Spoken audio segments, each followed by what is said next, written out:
In this video, I'm going to show you how to change username in Windows 11. So the first thing you want to do is go down here to the Start menu or the search box and type in Control Panel. And then you want to open up the Control Panel on your computer.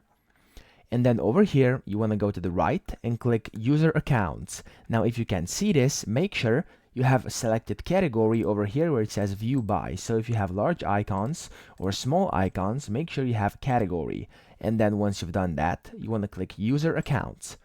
And then User Accounts yet again. And then in here, as you can see, I can see the instant how-to. It's my current account, and it's a local account protected by password. What you want to do is click over here where it says change your account name. Now, if this isn't your admin account on your laptop or computer or PC, whatever, you will have to put in your admin PIN in order for you to do this. So you have to click on change your account name, put in your admin PIN or password, and there we go. You're now asked to create a new account. So you have to type in a new account name. So let's say I would just like to name it Insta How To. There we go. And what you then have to do is click change name, and that's it. You've successfully changed username in Windows 11.